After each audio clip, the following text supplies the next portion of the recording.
Hello दोस्तों, स्वागत है आपका एक बहुत ही ब्यूटीफुल, बहुत ही प्यारे सेशन में राजस्थान करंट अफेयर्स का वीकली रिवीजन 18 अगस्त से 24 अगस्त तक के जितने भी इम्पोर्टेंट करंट अफेयर्स हैं, इस वीडियो के माध्यम से हम उनका रिवीजन करेंगे, उनको समझेंगे विथ एक्सप्लेनेशन। ओके फ्रेंड्स, हम टेलीग्राम क्विज़ भी करवाते हैं, उसका लिंक टेलीग्राम चैनल का मैं आपको इस वीडियो के डिस्क्रिप्शन में एंड कमेंट में प्रोवाइड करा दूंगा। आप वहां से ज्वाइन करके जो करंट अफेयर से रिलेटेड क्विज है वो अटेम्प्ट कर सकते हैं। तो दोस्तों, किस तरीके से हम पढ़ेंगे मैं आपको बताता हूँ। यहाँ पे हमारा क्वेश्चंस होता है, यहाँ पे ये ऑप्शन है, ठीक है, एंड एक्सप्लेनेशन, ये सही आंसर, ये एक्सप्लेनेशन, एंड इस तरह की ब्यूटीफुल स्लाइड्स में हम पढ़ते जाएंगे दोस्तों। ओके, बहुत ही शानदार और जानदार ये वीडियो होने वाला है। आप बने रहिए हमारे साथ, आपको मज़ा आ जाएगा, ठीक है। पढ़कर आपको ऐसा लगेगा, जिस भी बच्चे ने अगर डेली की क्लास में नहीं देखते हैं तो उसको भी हर एक चीज़, पूरा का पूरा कंसेप्ट, पूरी की पूरी चीज़ें, जो योजना है, फैक्ट है, जो भी जानकारी है, उसमें वो रिलेट कर पाएगा, ठीक है। अपने आप को ऐसा नहीं सोचेगा कि भाई ये कुछ चीज़ें रह गई है, ठीक है दोस्तों। तो चलिए शुरू करते हैं। यह हमारा पहला क्वेश्चन, राजस्थान में म्यूजियम ऑफ ग्रेस, ठीक है, किस धार्मिक परंपरा की विरासत को प्रदर्शित करने के लिए स्थापित किया गया है? तो इसका दोस्तों सही आंसर है ऑप्शन बी, पुष्टि मार्गीय वल्लभ संप्रदाय। ओके फ्रेंड्स, इसका एक्सप्लेनेशन देखते हैं दोस्तों। म्यूजियम ऑफ ग्रेस के बारे में हम विस्तार से जानते हैं। यह म्यूजियम केंद्रीय पर्यटन मंत्रालय द्वारा 23.42 करोड़ की लागत से बनाया गया है। इसका प्रमुख लक्ष्य पुष्टि मार्गीय वल्लभ संप्रदाय के इतिहास और दर्शन को ऑडियो विजुअल माध्यमों से प्रस्तुत करना है, ताकि आगंतुक एक आध्यात्मिक यात्रा का अनुभव कर सके। यानी जो भी इस म्यूजियम को विजिट करे उनको ऑडियो एंड विजुअल, ऑडियो यानी आवाज़, विजुअल यानी वीडियो, इसके माध्यम से इसको इस तरीके से प्रेजेंट करना है कि आने वाले विजिटर्स इस चीज़ को समझ सकें। यह म्यूजियम राजस्थान के नाथद्वारा में स्थित है, जो कृष्णा सर्किट के अंतर्गत विकसित किया गया है। अब इसका दास किसका? पुष्टि मार्गीय वल्लभ संप्रदाय का। यह म्यूजियम शुद्धाद्वैत दर्शन यानी प्योर नॉन ड्यूअलिज्म पर आधारित है, जिसकी स्थापना श्री वल्लभाचार्य ने की थी, ठीक है। श्री पुष्टि मार्गीय वल्लभ संप्रदाय की जो स्थापना की थी वो वल्लभाचार्य ने की थी। और ये कौन सी फिलोसफी पर आधारित है? यह है प्योर नॉन ड्यूअलिज्म यानी शुद्धाद्वैत दर्शन। हाल ही में जो राजस्थान की उप मुख्यमंत्री है दिया कुमारी जी ने इसका अवलोकन करा था। इसे किसका? इसे म्यूजियम का। ओके फ्रेंड्स, नेक्स्ट क्वेश्चन की तरफ हम बढ़ते हैं। भरतपुर में संपन्न अंडर 23 राज्य स्तरीय कुश्ती प्रतियोगिता में महिला वर्ग की चैंपियनशिप किस जिले ने जीती? ठीक है, बड़ा ही प्यारा क्वेश्चन है। तो अभी जो अंडर 23 राज्य स्तरीय कुश्ती प्रतियोगिता हुई उसमें कौन विजय रहा? भरतपुर विजय रहा दोस्तों। ओके, तो भरतपुर में आयोजित अंडर 23 राज्य स्तरीय कुश्ती प्रतियोगिता में पुरुष वर्ग का खिताब किसने जीता? भीलवाड़ा ने। और महिला वर्ग का खिताब भरतपुर ने जीता। यह प्रतियोगिता भरतपुर में आयोजित हुई। पुरुष वर्ग का खिताब भीलवाड़ा ने जीता। भीलवाड़ा ने कितने पदक जीते? 21 पदक जीते। वहीं महिला वर्ग की चैंपियनशिप भरतपुर ने जीती।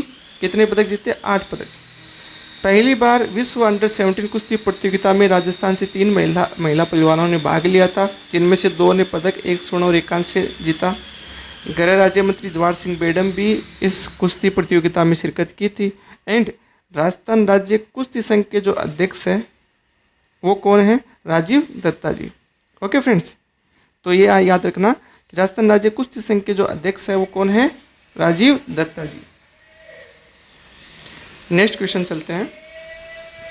ऑपरेशन सिंदूर में अदम्य साहस और प्रशासनिक कुशलता दिखाने पर सेना प्रमुख प्रशस्ति पत्र से सम्मानित राजस्थान की एकमात्र महिला अधिकारी कौन है? तो वो महिला अधिकारी है डॉक्टर प्रतिभा सिंह। ओके दोस्तों, प्रतिभा सिंह है जिसको ऑपरेशन सिंदूर के वक्त के लिए चीफ ऑफ आर्मी स्टाफ का प्रशस्ति पत्र दिया जाएगा। देखो, ऑपरेशन सिंदूर के बारे में पढ़ते हैं और इस जो पूरा घटनाक्रम है इसके बारे में पढ़ते हैं। इस ऑपरेशन के तहत सेना प्रमुख यानी चीफ ऑफ आर्मी स्टाफ प्रशस्ति पत्र उन सैन्य और नागरिक अधिकारियों को दिया जाता है जिन्होंने वीरता और विशिष्ट सेवा के लिए अदम्य साहस दिखाया हो।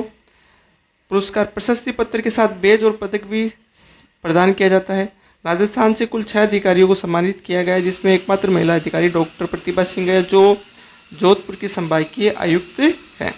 अन्य कौन हैं? जोधपुर कलेक्टर गौरव अग्रवाल, चूरू कलेक्टर अभिषेक सुराना, बाड़मेर एसपी नरेंद्र सिंह मीणा और बीएसएफ के महेंद्र सिंह व महेशन जाट भी सम्मानित हुए।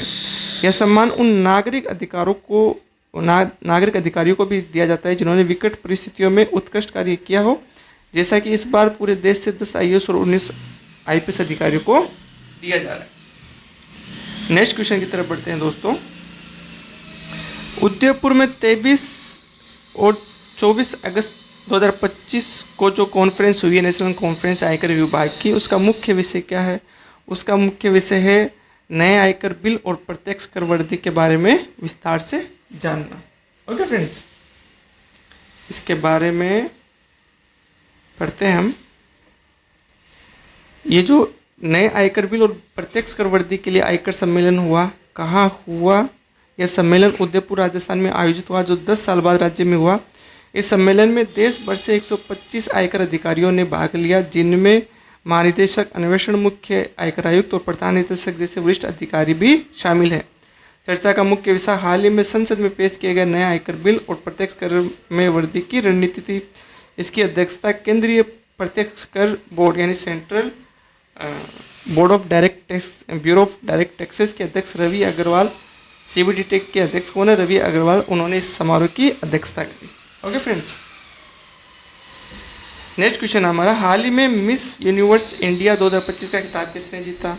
तो ये हमारी राजस्थान की जो है मॉडल मणिका विश्वकर्मा सुंदरी, उसने मिस यूनिवर्स इंडिया का 2025 का खिताब जीता है। राजस्थान की मणिका विश्वकर्मा ने इस प्रतियोगिता का खिताब जीता है। आयोजन कहाँ हुआ था? ग्रैंड फिनाले का आयोजन जयपुर की सीतापुरा में किया गया था। अब मणिका विश्वकर्मा अब 21 नवंबर 2025 को थाईलैंड में आयोजित होने वाली मिस यूनिवर्स 2025 प्रतियोगिता में भारत का प्रतिनिधित्व करेगी। ठीक है, और इसकी जो रनर अप है वो तानिया शर्मा है। दोस्तों याद रखना, मिस यूनिवर्स इंडिया 2025 का खिताब इसलिए जीता मणिका विश्वकर्मा जो राजस्थान से बिलोंग करती है, एंड तानिया शर्मा है जो इस प्रतियोगिता की रनर अप रही यानी नंबर 2 पे रही। नेक्स्ट क्वेश्चन, नव्या पहल किस मंत्रालय की संयुक्त पहल है? तो इसका सही आंसर हो जाएगा कौशल विकास एवं उद्यमिता मंत्रालय और महिला एवं बाल विकास मंत्रालय। कौशल विकास एवं उद्यमिता मंत्रालय एंड महिला एवं बाल विकास मंत्रालय, नव्या पहल, इन दोनों की संयुक्त पहल है यानी जॉइंट इनिशिएटिव है। अब क्या है नव्या पहल, इसके बारे में जानते हैं। तो यह पहल 16 से 18 वर्ष की किशोरियों को सामाजिक आर्थिक स्वतंत्रता के लिए कौशल विकास प्रदान करती है। यह पहल PMKVY यानी प्रधानमंत्री कौशल विकास योजना 4.0 के अंतर्गत आती है और इसका लक्ष्य 3850 किशोरियों को प्रशिक्षित करना है। प्रशिक्षण में डिजिटल मार्केटिंग, साइबर सुरक्षा, AI सेवाएं और हरित नौकरियों जैसे भविष्योन्मुखी क्षेत्र शामिल है। इस पहल में भारत के 19 राज्यों के 27 जिलों को शामिल किया गया है, जिनमें राजस्थान का धौलपुर जिला भी शामिल है। तो धौलपुर, ये जो इम्पोर्टेंट फैक्ट मैं बताता हूँ आपको, नव्या पहल भारत के 9 राज्यों के 27 जिलों में शामिल चलाई जा रही है ये। ठीक है, और राजस्थान से एकमात्र जिला कौन सा है? धौलपुर जिला है। ठीक है, यह पहल जीवन कौशल, वित्तीय साक्षरता और डिजिटल साक्षरता पर ध्यान केंद्रित करती है ताकि शिक्षा और आजीविका के बीच की खाई को पाटा जा सके। ये दोस्तों राष्ट्रीय प्रतिदर्श सर्वेक्षण यानी नेशनल सैंपल सर्वे की स्थापना किस वर्ष हुई थी? तो ये 1950 में हुई थी। वेरी इंपॉर्टेंट क्वेश्चन, इसको याद रखना। तो नेशनल राष्ट्रीय प्रतिदर्श सर्वेक्षण NSS ने 75 वर्ष का सफर तय कर लिया। 1950 में स्थापित हुआ था और भारत की सांख्यिकी प्रणाली यानी स्टैटिस्टिकल सिस्टम्स का ये बेस है, आधार स्तंभ है। इसका उद्देश्य विकास कार्यक्रमों की निगरानी और नीति निर्माण के लिए विश्वसनीय आंकड़े उपलब्ध कराना है। NSS की 75वीं वर्षगांठ का उत्सव राजस्थान इंटरनेशनल सेंटर जयपुर में मनाया गया। NSS विभिन्न महत्वपूर्ण सर्वेक्षण करता है, जैसे उपभोक्ता मूल्य सूचकांक, सीपीआई यानी कंज्यूमर प्राइस इंडेक्स, और आवधिक श्रम बल संरक्षण यानी पीरियोडिक लेबर फोर्स सर्वे। इस अवसर पर storytelling through data campaign voice behind the data नामक अभियान शुरू किया गया, जिसका उद्देश्य फील्ड कार्यक्रम स्टाफ के योगदान को मान्यता देना था। नेक्स्ट क्वेश्चन पढ़ते हैं दोस्तों।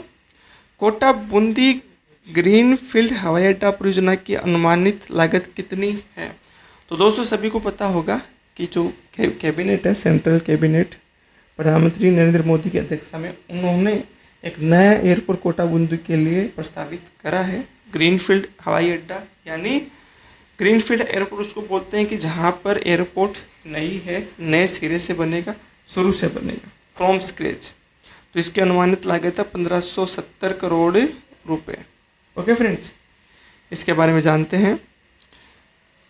कोटा बूंदी हवाई अड्डा, यह परियोजना राजस्थान में नागरिक उड्डयन क्षेत्र का विस्तार कर प्रदेशवासियों को अत्याधुनिक हवाई सुविधाएं प्रदान करेगी और पर्यटन, शिक्षा एवं व्यापार को बढ़ावा देगी। इस परियोजना को 19 अगस्त 2025 को प्रधानमंत्री के अध्यक्षता में केंद्रीय मंत्रिमंडल यानी सेंट्रल कैबिनेट की आर्थिक मामलों की समिति ने मंजूरी दी, यानी cabinet committee on economic affairs ने इसको मंजूरी दी है।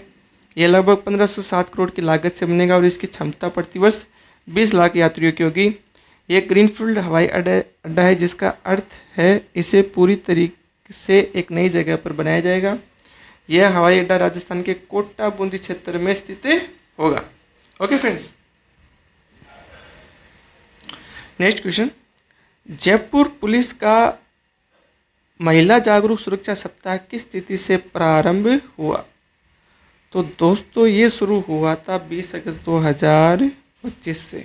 ठीक है, इसका आप पूरा जानकारी पढ़ सकते हैं इसके बारे में कि इस अभियान का मुख्य लक्ष्य महिलाओं और बालिकाओं को उनके अधिकारों, कानून और सुरक्षा के प्रति जागरूक करना था।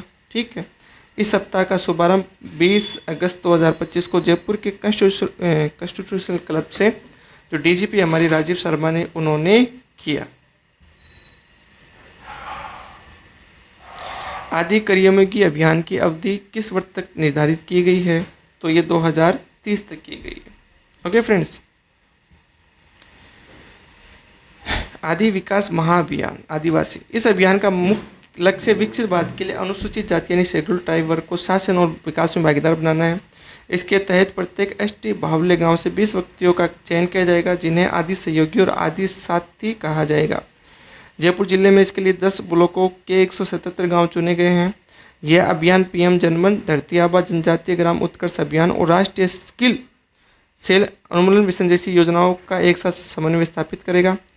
इस महाअभियान की अवधि 2030 तक निर्धारित की गई है। ओके फ्रेंड्स, तो काफ़ी इम्पोर्टेंट है ये। आदि कर्मयोगी अभियान की अवधि 2030 तक और राजस्थान में कब से कब तक, इसका आपको विशेष करके ध्यान रखना है। ठीक है, नेक्स्ट क्वेश्चन। राजस्थान में युवाओं को विदेशी भाषाओं का प्रशिक्षण देने हेतु प्रस्तावित लैंग्वेज लैब किस संस्था के सहयोग से स्थापित की जाएगी? तो Indian and foreign language university के सहयोग से एक लैंग्वेज लैब बनाई जाएगी। कहाँ? राजस्थान में। इसका उद्देश्य युवाओं को विदेशी भाषाओं का प्रशिक्षण देकर उन्हें अंतर्राष्ट्रीय स्तर पर रोजगार के अवसर उपलब्ध कराना है। लैंग्वेज लैब इस योजना के तहत EFLU और मानव संसाधन मंत्रालय के सहयोग से लैंग्वेज लैब स्थापित की जाएगी। युवाओं को अंग्रेजी, फ्रेंच, स्पेनिश, जापानीज जैसी विदेशी भाषाएं सिखाई जाएगी। यह पहल राइजिंग राजस्थान ग्लोबल निवेश समिट के दौरान हुए MOU को ध्यान में रखकर शुरू की है, जिसमें बहुराष्ट्रीय कंपनियों ने युवाओं को रोजगार देने में रुचि दिखाई थी। योजना का मुख्य लक्ष्य वैश्विक प्रतिस्पर्धा के लिए युवाओं को तैयार करना है और विकसित राजस्थान की परिकल्पना को साकार करना है। Next question. प्रधानमंत्री सूक्ष्म खाद्य उद्योग उन्नयन योजना PMFME के तहत योग्य परियोजना लागत पर कितना अनुदान दिया जाता है? 35% या अधिकतम 10 लाख रुपए इस योजना के तहत दिए जाते हैं। ठीक है, इस योजना का मुख्य उद्देश्य सूक्ष्म खाद्य प्रसंस्करण इकाइयों को वित्तीय और तकनीकी सहायता प्रदान कर उन्हें औपचारिक बनाना है, उन्हें संगठित करना, उनका फॉर्मलाइजेशन करना है। ये योजना योग्य परियोजना लागत का 75% अनुदान या अधिकतम 10 लाख तक की सहायता प्रदान करती है।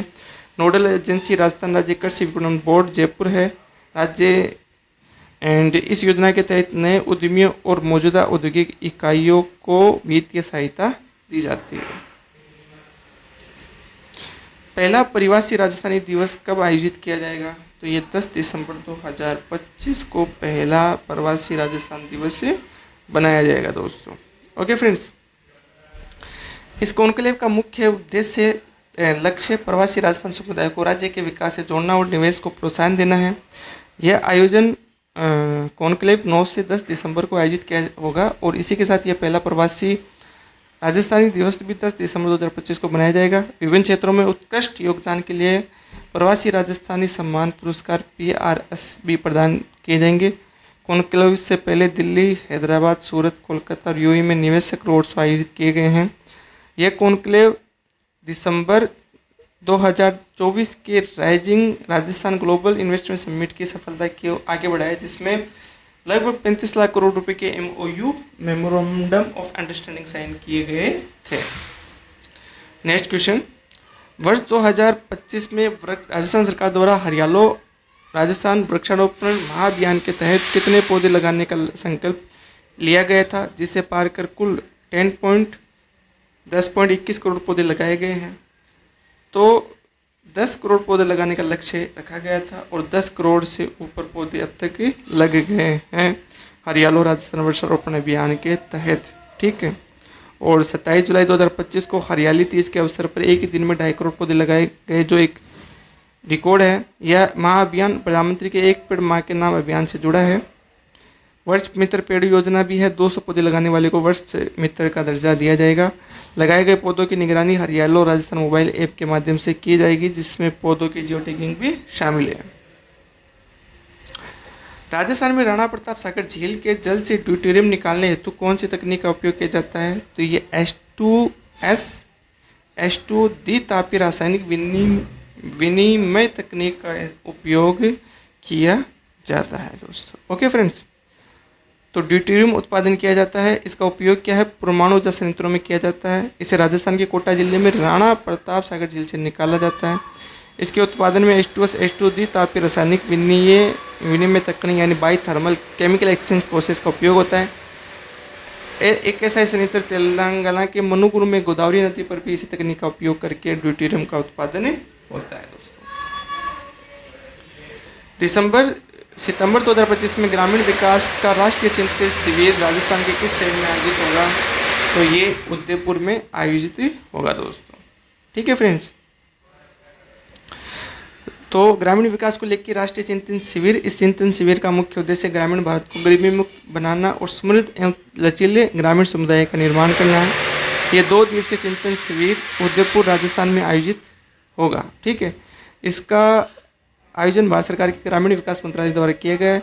शिविर का नेतृत्व केंद्रीय मंत्री श्री शिवराज सिंह चौहान करेंगे। अन्य बिंदु इसमें लखपति दीदी योजना के लक्ष्य को 3 करोड़ तक बढ़ाने और मनरेगा PM ग्राम सड़क योजना जैसी योजनाओं पर विचार किया जाएगा।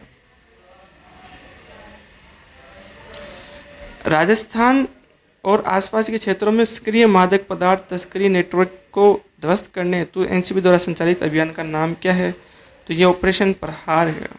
इसके द्वारा राजस्थान और आसपास के इलाकों में मादक पदार्थों की तस्करी पर रोक लगाना है। तो ऑपरेशन प्रहार इसका सही आंसर होगा दोस्तों। साहित्य अकादमी बाल साहित्य पुरस्कार 2025 में राजस्थानी भाषा के लिए किस लेखक को सम्मानित किया गया है? तो भोगीलाल पाटीदार जी हैं। उनको 2025 के साहित्य अकादमी बाल साहित्य पुरस्कार से नवाजा गया। तो साहित्य अकादमी बाल साहित्य पुरस्कार 2025 राजस्थानी भाषा में विजेता हैं भोगीलाल पाटीदार को उनके नाटक पंखेरुवन्नी पीरा के लिए पुरस्कार मिला।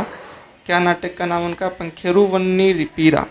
उनको 50,000 रुपये की निराशि और एक उत्कीर्ण ताम्र पट्टिका शामिल है। इसकी घोषणा साहित्य अकादमी के कार्यकारी बोर्ड द्वारा की गई है। यह पुरस्कार उन पुस्तकों को दिया जाता है जो 1 जनवरी, जो इस बार के जो पुरस्कार दिए जा रहे हैं उनकी पात्रता है 1 जनवरी 2019 से 31 दिसंबर, ठीक है, 31 दिसंबर 2023 के बीच जो प्रकाशित हो उनको शामिल किया गया है दोस्तों, ठीक है। तो ये इसकी पात्रता है।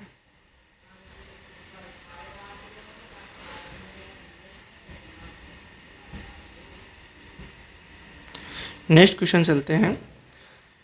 पूंजी निवेश के लिए राज्यों को विशेष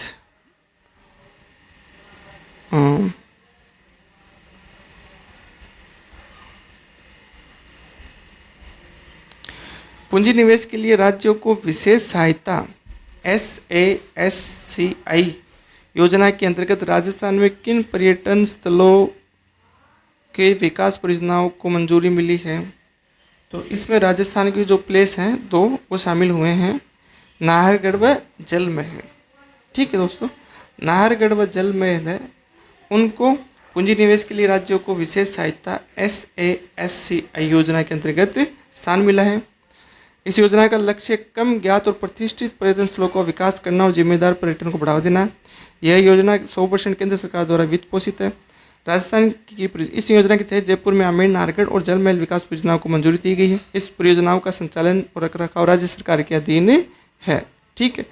और लाभ क्या होगा? इससे स्थानीय अर्थव्यवस्था को बढ़ावा मिलेगा, कारीगरों और समुदायों को अवसर मिलेंगे और पर्यटक अनुभव में सुधार होगा। जनजातीय अनुसंधान, शिक्षा, संचार और कार्यक्रम TRIECI योजना के अंतर्गत राजस्थान में किस संस्थान को जनजातीय स्वास्थ्य सुधार हेतु परियोजना स्वीकृत हुई है? तो यह है एम्स जोधपुर। एम्स जोधपुर को दोस्तों जो TRIECI योजना है, जनजातीय अनुसंधान, सूचना, शिक्षा, संचार और कार्यक्रम, इसकी जिम्मेदारी दी गई है। ये एक सेंट्रल सेक्टर स्कीम है। राजस्थान के अखिल भारतीय आयुर्विज्ञान संस्थान एम्स जोधपुर को सिरोही जिले में जनजातीय लोगों की स्वास्थ्य स्थिति में सुधार के लिए एक परियोजना हेतु चुना गया है। परियोजना को सचिव जनजातीय कार्य मंत्रालय की अध्यक्षता वाली समिति द्वारा अनुमोदित किया जाता है। यह योजना विभिन्न अनुसंधान संगठनों, विश्वविद्यालयों और प्रतिष्ठित संस्थानों को वित्तीय सहायता प्रदान करती है। जयपुर में हाल ही में उद्घाटित फाउंटेन स्क्वायर परियोजना किस क्षेत्र में स्थित है? तो ये मानसरोवर एरिया में है। ये फाउंटेन स्क्वायर परियोजना, वहाँ पर इसका उद्घाटन हुआ है। यह पार्क जयपुर के मानसरोवर में सिटी पार्क के पास स्थित है। पार्क में म्यूजिकल फाउंटेन, पानी की स्क्रीन पर लेजर शो और धौलपुर पत्थर की छतरियाँ हैं। इस पार्क का निर्माण लगभग 40 करोड़ रुपए की लागत से हुआ है। इसमें 2.0 MLD सीवरेज ट्रीटमेंट प्लांट स्थापित किया गया है, जिससे पुनर्नवीकृत पानी का उपयोग सिंचाई के लिए किया जाता है। इस पार्क को भारतीय बिल्डिंग कांग्रेस द्वारा भी सम्मानित किया जा चुका है। शिक्षक सम्मान समारोह 2025 में भी किस स्तर पर शिक्षकों का सम्मान नहीं होगा? तो ब्लॉक स्तर पर नहीं होगा। शिक्षक का सम्मान इस बार जिला स्तर और राज्य स्तर पर भी होगा। इसके लिए राज्य सरकार ने आदेश जारी कर दिया है, ठीक है फ्रेंड्स। तो वर्ष 2025 से शिक्षक सम्मान समारोह केवल जिला और राज्य स्तर पर ही आयोजित होगा। सम्मानित होने वाले शिक्षकों की संख्या वर्ष 2024 में 1374 से घटकर वर्ष 2025 में 189 हो गई है। जिला स्तर पर पुरस्कार राशि 11,000 रुपये और राज्य स्तर पर 21,000 रुपये है। चयन 100 अंकों की योजना पर आधारित होगा, जिसमें न्यूनतम 5 वर्ष का शिक्षण अनुभव आवश्यक है। ब्लॉक स्तर के सम्मान को बंद करने से सरकार को लगभग 55 लाख रुपए की बचत होगी दोस्तों, ठीक है। हाल ही में जोहानिसबर्ग में आयोजित G20 यूथ समिट में भारत का प्रतिनिधित्व करने वाले राजस्थान के किस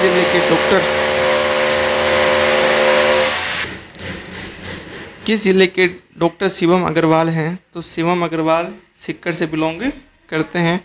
इन्होंने जो जोहानिसबर्ग में G20 यूथ समिट हुआ था उसमें भारत का प्रतिनिधित्व करा था, okay. And next question, voices behind the data संग्रह का शुभारंभ हाल ही में किस शहर में किया गया? ये हम पहले ही पढ़ चुके हैं, जयपुर में, ठीक है। जो NSS वाला क्वेश्चन था वो मैं आपको करा चुका हूँ। तो तो दोस्तों ये था आज का हमारा सेशन डिवीज़न का। उम्मीद करता हूँ आपको अच्छा लगा होगा। बीच में कुछ डिस्टर्बेंस हुई तो उसके लिए माफ़ी चाहता हूँ। पास में कंस्ट्रक्शन का काम चल रहा है एंड आगे मैं इस चीज़ का ख्याल रखूँगा, ठीक है। तो चैनल को अपना प्यार दीजिएगा, लाइक एंड सब्सक्राइब करिएगा एंड यूट्यूब चैनल को एंड टेलीग्राम चैनल को, दोनों को अपना प्यार दीजिएगा। तो बाय बाय दोस्तों, पढ़ते रहिए एंड आगे बढ़ते रहिए।